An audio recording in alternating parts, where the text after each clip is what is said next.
Hey everyone, and welcome. Today we're going to dive into something that looks super simple, but is actually a powerhouse tool for getting your kids ready for a lifetime of learning. We're talking about line tracing worksheets. I know. It seems almost too easy, right?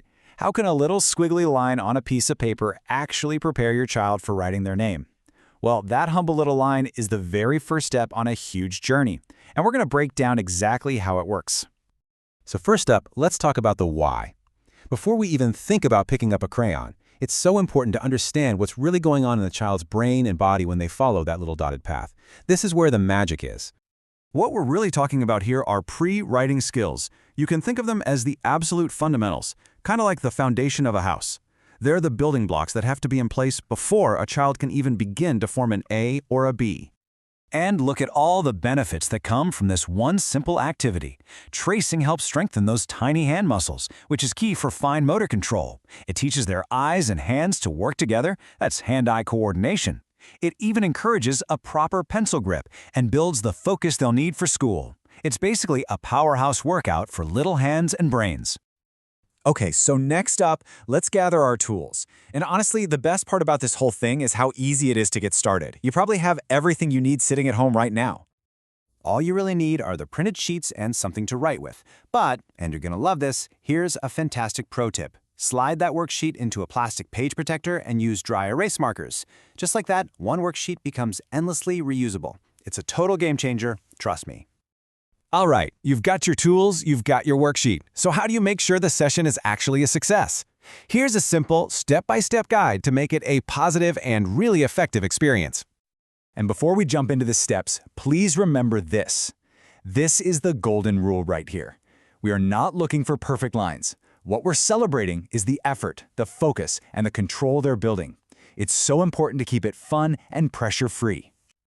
Okay, so first, start simple. Basic, straight, or wavy lines before you graduate to tracing a whole sun. And always, always demonstrate first. Just use your finger to show them the path. Then it's their turn. For slightly older kids, those name and date fields are awesome extra practice. And finally, celebrate the finished page. Wow, look at that! You traced the butterfly's path. Amazing job! Okay, now for the really fun part. How do we keep this from getting stale? Let's talk about some brilliant ideas for making practice feel a lot more like play. Exactly. While markers and crayons are great, we can kick this up a notch and turn it into a full-on sensory experience. This is what will really engage your child on a whole new level.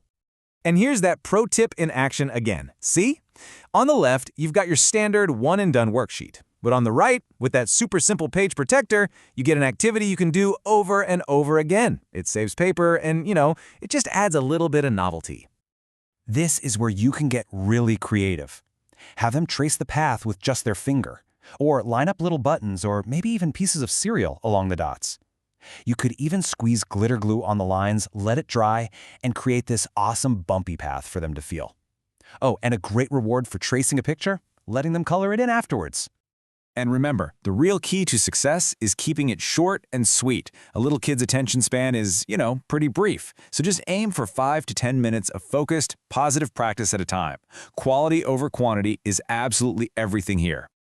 All right, just one last, really quick practical note about the worksheets themselves.